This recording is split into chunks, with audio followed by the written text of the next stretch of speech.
Not every fairy tale ends in light. Step into 7 stories where danger lurks, secrets twist, and heroes fight against the dark. What would you do if your own parents abandoned you in the dark forest? Not once, but twice. This is the tale of Hansel and Gretel, two innocent children facing hunger, fear, and a witch's deadly trap. Their story is one of cleverness, courage, and survival against all odds. Long ago, there was a poor woodcutter. Every day, he worked from dawn until nightfall, yet he could barely feed his family. With him lived his 2 children, Hansel and Gretel, and their cruel stepmother. Drought had ruined crops, famine spread across the land, and their cupboards stood nearly empty. Each night, the children went to sleep with aching stomachs.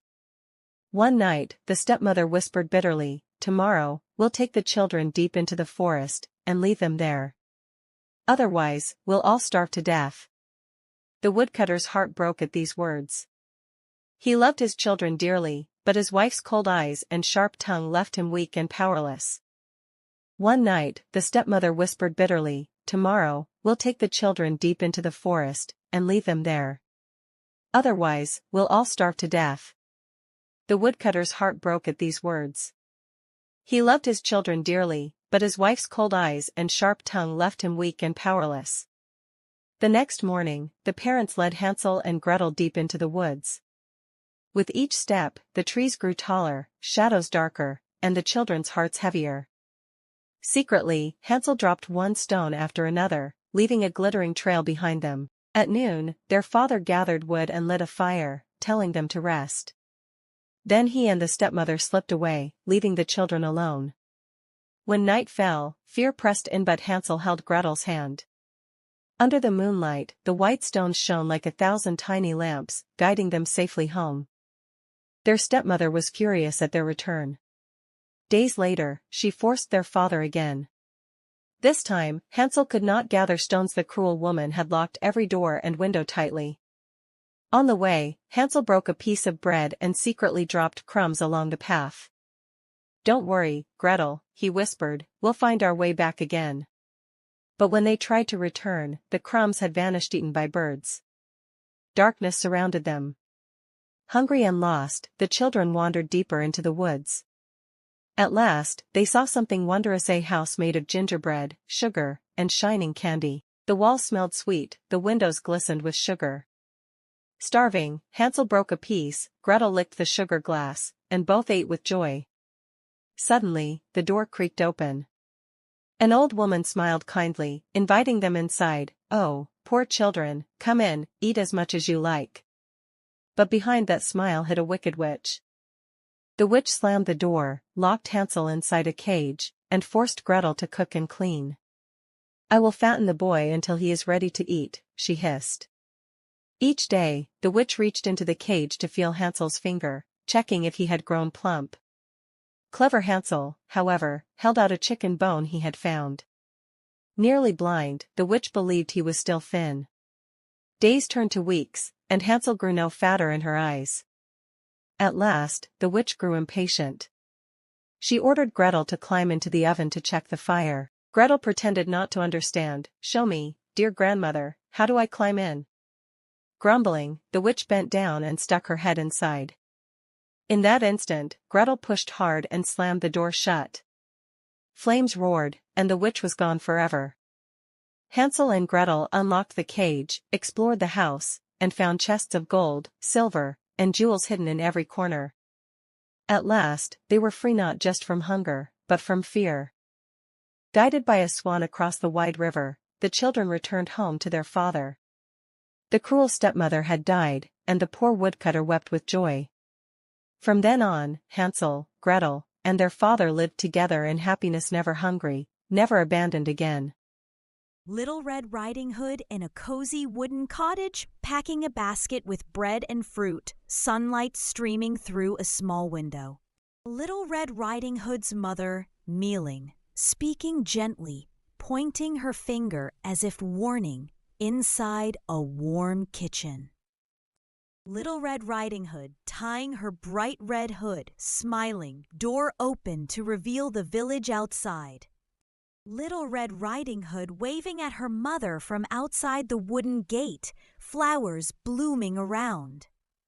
Little Red Riding Hood walking along a dirt path leading into a sunlit forest. Little Red Riding Hood stopping to admire purple wildflowers along the forest path. Little Red Riding Hood bending down, picking flowers, basket in the other hand. A menacing wolf peeking from behind a large tree, watching Little Red Riding Hood. The big bad wolf approaching with a sly grin, speaking to Little Red Riding Hood. Little Red Riding Hood politely speaking to the wolf, holding her basket. Wolf gesturing with his paw as if suggesting another path, Little Red listening. Little Red nodding innocently, the wolf smirking behind her back. Wolf running through the forest, trees blurring in motion. A small cottage with a thatched roof in a clearing, warm light in the windows. The grandmother opening the door, shocked to see the wolf. Wolf leaping toward grandmother, she drops her knitting. Wolf wearing grandmother's nightcap and glasses, hiding under the blanket. Little Red knocking gently on the cottage door, basket in hand. Little Red at the doorway, hearing a voice from inside. Little Red entering the room, grandmother in bed under a blanket. Close-up of Little Red looking at grandmother with big suspicious eyes. Wolf in disguise smiling creepily from under the blanket. Little Red looking confused, Wolf showing big ears. Wolf snarling and jumping out of bed toward Little Red. Little Red running around the room, Wolf chasing. Hunter outside the cottage hearing a commotion. Hunter bursting into the cottage with an axe. Hunter wrestling the wolf to the ground. Grandmother sitting up, wrapped in a blanket, smiling faintly. Little Red hugging grandmother tightly, tears in her eyes. Hunter, grandmother, and Little Red sharing food at a wooden table. Grandmother holding the hunter's hand gratefully. The cottage bathed in golden sunset light. Little Red waving goodbye to grandmother at the gate. Little Red, her mother, and grandmother standing together smiling in front of the cottage. Once upon a time, in a quiet little village surrounded by rolling green fields, life went on slowly and peacefully. In a small wooden cottage, Jack's mother sat sadly at the table, and Jack stood beside their skinny cow. With a heavy heart, she handed Jack the rope and told him to sell the cow so they could buy food to survive. Jack walked along the village path, leading the cow under the bright blue sky. On the road, he met an old man in a green cloak with a long, white beard. The old man offered Jack a handful of magic beans in exchange for the cow, promising they would bring great fortune. Curious and excited, Jack agreed to the trade and hurried home to show the beans to his mother. But she became angry, thinking Jack had been tricked, and she threw the beans out the window into the garden. That night, the moonlight shone on the beans in the garden, and they began to glow. By morning, a giant beanstalk had grown all the way up into the clouds, its leaves bigger than umbrellas. Jack touched the thick green stem, feeling both amazed and curious about where it might lead. Without hesitation, he began climbing higher and higher until the ground below was far out of sight. At last, Jack rose above the clouds and saw a huge castle shining in the golden morning light. He walked to the towering gates of the castle, feeling as small as an ant before them. Inside the great hall, Jack saw giant chairs, giant tables, and on one table a heavy bag of gold coins. Suddenly the floor shook as an angry giant entered, holding a huge club in his massive hand. Jack quickly darted behind a giant teapot and hid inside, peeking out nervously. When the giant finally left the room, Jack rushed out, grabbed the bag of gold, and ran for his life.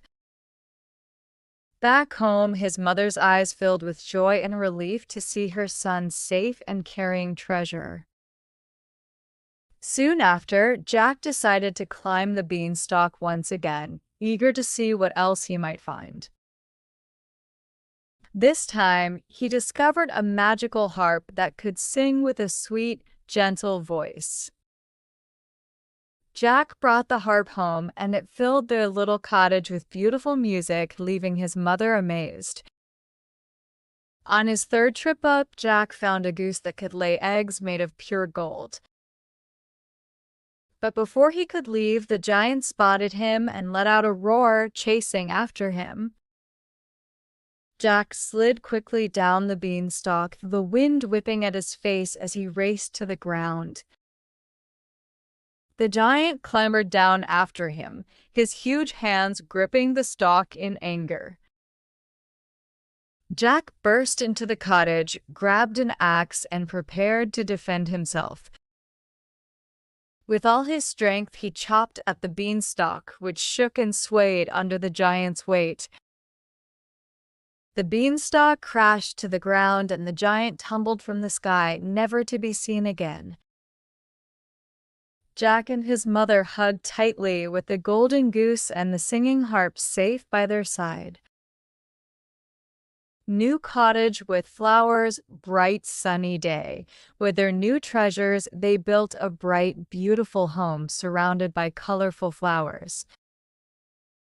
Jack often stood in the garden, smiling at the golden sky, grateful for the adventure that had changed his life forever. In a bustling royal court, the poor miller bowed low, but his tongue was reckless. To gain favor, he bragged, "Your Majesty, my daughter has a gift no one else in this land possesses. She can spin straw into gold." Murmurs rippled through the hall. The king leaned forward, eyes narrowing with greed. To him, wealth was power, and here stood a man offering an endless fountain of it. He gave a thin smile. "If that is true, she shall prove it tonight. If it is false, both your honor and her life are worth nothing." The miller's daughter, standing pale beside her father, felt her knees weaken. A single lie had sealed her fate. Guards led her to a tall stone chamber. Inside, heaps of dry straw reached nearly to the ceiling. A spinning wheel stood at the center, silent and waiting. The door slammed shut, bolts scraping into place. The king's voice echoed one last command: "By dawn, all must be gold. Fail, and you die." The girl looked around the cold room. The smell of straw was heavy, scratching her throat. She touched the wheel with trembling fingers. She had never spun even a thread, let alone performed an impossible miracle. The vast chamber pressed down on her like a tomb, and fear clutched her heart. The miller's daughter wept, trapped in the chamber. She had never spun even thread. The night grew heavy until the door creaked. A crooked little man appeared, eyes gleaming. "I can spin straw into gold," he whispered. "But what will you give me in return?" At first, she thought he must be a spirit, or a trick of madness. Yet the glint in his eyes promised power. Desperate, she clutched the necklace her mother had once given her. Her last keepsake, her last comfort. With shaking hands, she held it out. The little man snatched it away greedily, fingers curling like claws. His grin stretched wide as he dragged the wheel closer. With a snap of his hands, the straw began to stir. At first, she thought he must be a spirit, or a trick of madness. Yet the glint in his eyes promised power. Desperate, she clutched the necklace her mother had once given her. Her last keepsake, her last comfort. With shaking hands, she held it out. The little man snatched it away greedily, fingers curling like claws. His grin stretched wide as he dragged the wheel closer. With a snap of his hands, the straw began to stir. By morning, the chamber dazzled with piles of gold. The king entered, his jaw dropping at the sight. Yet awe swiftly hardened into hunger. He clapped once, and the guards dragged her to another chamber, larger, higher, filled with even more straw. His words were sharper now, "Do it again. Bring me more gold. Then we shall see your worth." The girl's heart sank. She had survived the night, but she was still caught in the same snare, her life dangling from the king's greed. At first, she thought he must be a spirit, or a trick of madness. Yet the glint in his eyes promised power. Desperate, she clutched the necklace her mother had once given her. Her last keepsake, her last comfort. With shaking hands, she held it out. The little man snatched it away greedily, fingers curling like claws. His grin stretched wide as he dragged the wheel closer. With a snap of his hands, the straw began to stir. The third night was worst of all. The chamber was cavernous, mountains of straw piled like walls around her. She knew the pattern, he would come, and she had nothing left. When the crooked man appeared, she begged, "I have nothing more to give." He tilted his head, his grin stretching. "Then promise me this. When you are queen, give me your firstborn child." Her blood froze. A child? A life not yet lived? But death was breathing at her shoulder, and the king's threat still rang. With a broken whisper, she said, "I promise." The bargain sealed, the wheel spun faster than ever, filling the room with gold until dawn. Morning came and the king was overcome with joy. Never had he dreamed of such wealth. He announced to his court that he would take the girl as his bride. A wedding followed, grand and radiant, filled with music and feasts. She wore the crown, heavy with jewels. To all the kingdom, she was blessed. But beneath the golden crown, her heart carried a shadow. The memory of her promise lingered, sharp as a hidden knife. Years passed in uneasy peace. The queen bore a child, a beautiful prince. For a brief moment, she felt safe, until one night, as the candles guttered low, a small shadow hopped into the nursery. The crooked little man appeared, his grin unchanged. "The time has come," he rasped. "Give me what you promised." The queen clutched her baby, tears streaming. "Please, take gold, take jewels, take the crown itself, but not my child." But the man shook his head. His voice was sharp, cutting, "No. A bargain is a bargain. Yet I will give you one chance. In 3 nights, if you can guess my name, you keep the child. Fail, and he is mine." With that, he vanished into the dark, leaving the queen trembling with dread. The queen summoned her servants, whispering names until her voice cracked. That evening, when the crooked man returned, she tried them one by one: Caspar, Bartholomew, Wilhelm. Dozens more. He laughed with every attempt, shaking his head, "Wrong, wrong, all wrong." The sound of his laughter lingered after he was gone, haunting her chamber long into the night. The second day, she sent messengers across the land, ordering them to collect names. One returned at twilight, pale and shaken. "Your Majesty, in the deep woods, I saw a strange figure dancing round a fire, singing again and again, for none of them know my name is Rumpelstiltskin." The queen's heart leapt. Could it be true? She clutched her child tighter, hope fighting with fear. One name saves the child. One mistake loses everything. The third night. Embers low. A golden cradle sleeping. The little man in a brown coat hops beside the throne. "Guess my name, and you keep the child. Fail, and the babe is mine." The queen is hollow with 3 sleepless nights. A messenger has just returned from the woods, swearing he saw a figure dancing round a fire, singing a mad refrain, "For none of them know my name is Rumpelstiltskin." She tightens her ribbon and turns to face him. He smirks, "Try, your grace." "Caspar? Bartholomew?" She shakes her head, steps nearer the cradle, her voice as thin as a needle, "No. Your name is Rumpelstiltskin. The room holds its breath. His smile tears, he stamps, floor cracks, puff, and smoke swallows him. The queen lifts her child and snuffs the last coal. Night settles. And an old lesson is kept, speak the true name, and wicked magic turns to ash. The queen sank into her chair, clutching her son, the fire's last sparks fading. Outside, dawn broke, casting gentle light over the palace. The curse was lifted, the shadow was gone. She whispered to her child, truth has power, my love. Never forget it. And so the tale spread across the kingdom, the price of greed, the danger of bargains, and the strength of truth, strong enough to turn even dark magic into dust. In the endless tapestry of Greek mythology, there is a story that has echoed for centuries, a story of brilliance and ambition, of freedom and tragedy. It is the tale of Daedalus, the greatest craftsman of his age, and his son Icarus. Their dream was not of riches or power, but of escape. And yet, in their flight to freedom, they found a truth darker than any prison wall, that the sky itself demands a price. Daedalus was renowned throughout Greece for his genius.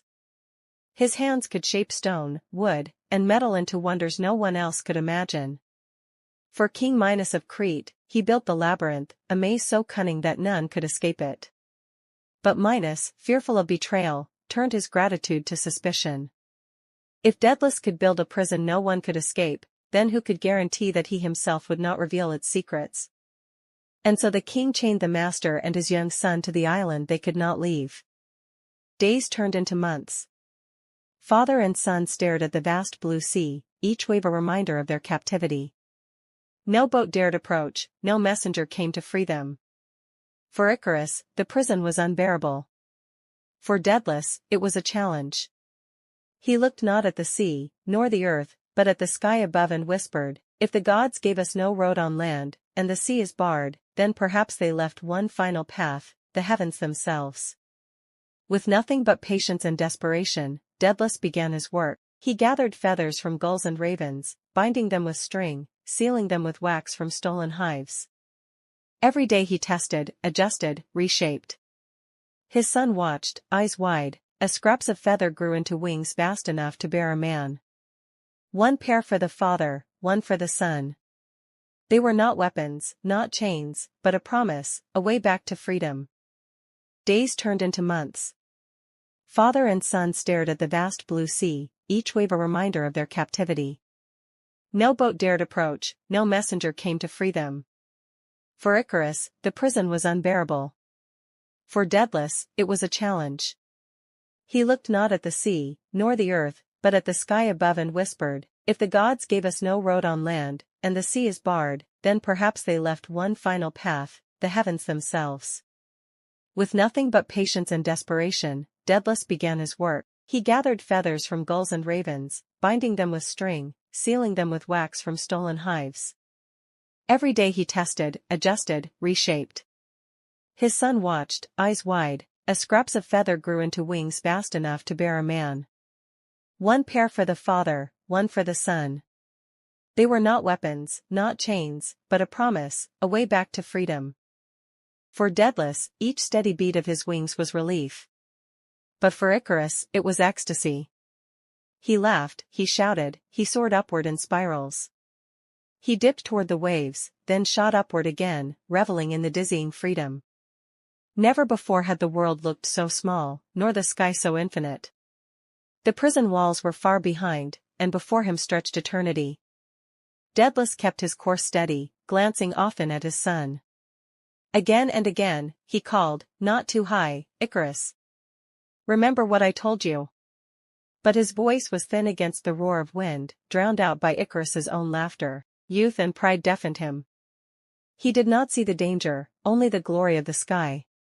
Icarus lifted his gaze to the blazing crown above. The sun shimmered, magnificent and inviting. Why stop here, he thought. Why fly as men, when I can soar like the gods themselves? Pride filled his chest. Beating his wings with reckless joy, he climbed higher and higher, chasing the golden fire. At first, the sun felt like triumph, warm and dazzling. But triumph soon turned to doom. the wax, softening under the heat, began to drip. Feathers loosened, spinning down like snow. Icarus flailed, his laughter twisting into panic. He stretched his arms, but his wings had become nothing but fragile sticks. And in the next heartbeat, gravity seized him. "Icarus!" Daedalus cried, turning just in time to see his son tumbling, his arms clawing at empty air. The boy's scream echoed, then vanished into the waves. The sea swallowed him whole, erasing the dream of flight in a single, merciless moment. Daedalus hovered above the waves, tears burning his eyes. He circled, calling his son's name, but found only feathers drifting on the water. The place where the sea had claimed him would forever be called the Icarian Sea, so the world would never forget the boy who dared to reach too high. Daedalus lived, but never whole again. He had gained freedom, yet lost what he loved most. The tale of Icarus endures not only as tragedy, but as warning. To dream of the sky is noble, but to let pride guide your wings is to invite ruin. The heavens grant flight, but the sun demands its price. In the grand throne room, the king holds up 12 pairs of worn-out dancing shoes. King angrily, "Every morning, ruined. Who dares deceive me?" Courtiers whisper nervously. Courtier 1, "No one has seen the princesses leave their chambers." King, "Any man who solves this mystery may wed one of my daughters. Fail, and you pay with your life." Montage. Several young princes sneak into the princess's room at night. Each drinks the wine, yawns heavily, and collapses into sleep. Next morning, their heads hang in shame as guards escort them out. The princesses smile faintly, their secret untouched. A weary soldier enters the kingdom. His clothes are torn, but his eyes shine with determination. On the road, an old woman appears, cloaked in shadows. "Old woman, do not drink what they give you, and take this, an invisibility cloak. Trust your eyes, and you will prevail." The soldier bows deeply, clutching the cloak. In the princess's chamber, candles flicker. The eldest princess offers wine. Eldest princess, smiling, "Drink, noble soldier. Rest well." The soldier raises the cup, secretly pours it onto his sleeve, and pretends to slump into slumber. Youngest princess, whispering, "He sleeps. Shall we go?" The eldest presses a panel on the bedpost. A trapdoor creaks open, revealing a spiral staircase glowing with moonlight. 12 princesses descend, their gowns shimmering. The soldier, beneath his cloak, follows silently. They cross a golden bridge that sparkles like fire. Then a silver bridge, shining like moonlight. Finally, a crystal bridge, glittering like frozen stars. The soldier snaps off twigs, gold, silver, and crystal as proof. Youngest princess, uneasy, "Sisters, do you hear something behind us?" Eldest princess, "Nonsense, keep walking." A vast ballroom glimmers underground, chandeliers of diamonds raining light. 12 enchanted princes await, bowing with dark charm. The music begins. The princesses whirl gracefully, laughter echoing against marble walls. The soldier hides behind a column, breath quickened. Close up, shoes scrape, heels crack, sweat beads on brows, dresses swirl endlessly. The soldier watches as shoes wear thin, night after night of enchantment. Youngest princess, panting, "It feels as though someone unseen stands beside us." Eldest princess, firmly, "Silence, do not break the spell." A goblet slips from a princess's hand, shattering. While the music masks the sound, the soldier seizes a shard of crystal. His evidence grows. The music stops. The princes bow, fading into mist. The princesses, exhausted, ascend back to their room. Their shoes are nothing but ribbons and scraps. The soldier sneaks into his bed just before they arrive. Morning, the king demands an answer. The soldier steps forward, bowing. "Soldier, your majesty, I have seen the truth." He lays the golden twig, silver twig, crystal twig, and the crystal shard before the court. Gasps fill the hall. The princesses fall silent. "King, speak, where do my daughters go?" "Soldier, to a cursed palace beneath the earth, where they dance with enchanted princes until their shoes are worn away." The youngest princess bursts into tears. The eldest lowers her head in shame. Light breaks through the hall's windows. The underground spell shatters far below. The cursed princes vanish into dust. The bridges collapse into rivers of gold and silver sparks. The king rises. King, brave soldier, you have unveiled the truth. Choose one of my daughters to wed. The soldier turns gently toward the youngest, who still weeps softly. Soldier, I choose the one who doubted, who felt the truth in her heart. The youngest looks up, eyes filled with relief. The scene closes with 12 pairs of shoes, whole for the first time, resting quietly in the sunlight. In a small room, on a bright wooden table, stood a proud army of tin soldiers. Each one was exactly like the other. Straight backs, shiny uniforms, muskets in hand. But among them, there was one soldier who was different. He had only one leg, molded from the very last bit of tin. And yet, his eyes shone with the same courage as all the rest. Each night, when the room grew silent, the one-legged soldier turned his gaze across the table. There stood a paper ballerina, delicate and graceful, balanced on a tiny mirror stage. Her leg was lifted high, so high that the soldier believed she too had only one leg, just like him. And in his heart he thought, "She is my destiny." But not everyone was pleased with this silent love. From a dark music box in the corner, a goblin glared with wicked eyes. "Stay away from her," he hissed. "If you dare defy me, you'll regret it." The next morning, when the window was opened, a sudden gust of wind swept through the room. Was it just the wind, or the goblin's curse? The tin soldier toppled from the table, fell through the window, and landed hard on the cobblestone street below. Two boys found the soldier and laughed. "Let's give him a boat." They folded a paper boat, placed the soldier inside, and set it afloat in the rushing gutter water. The paper boat swirled through the drain when suddenly a monstrous water rat blocked the way. "Show me your passport," it snarled. But the soldier, silent and steadfast, stood tall with musket in hand. The boat capsized in the current. In an instant, a great fish rose and swallowed the soldier whole.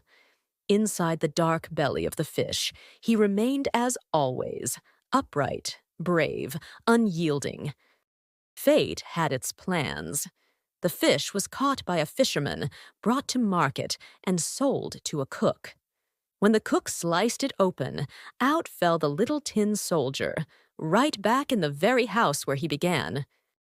The soldier was placed once more upon the table. His gaze immediately found the paper ballerina. She was still there, still radiant, still waiting. For a moment, his heart burned brighter than any fire. But joy was fleeting. A careless child suddenly picked up the soldier and tossed him straight into the fireplace. The flames roared. The tin soldier's body softened and began to melt. Yet he stood upright, steadfast to the last moment, eyes fixed only on the ballerina. Then, as if fate answered, a gust of wind lifted the ballerina. She floated across the room, and gently, she fell into the fire beside him. In that final moment, they were together. No fear, no regret, only love. When the fire died, all that remained was a small lump of tin, shaped like a heart, and a little piece of paper, charred into the shape of a ballerina's dress. Their bodies were gone, but their love endured, unbroken.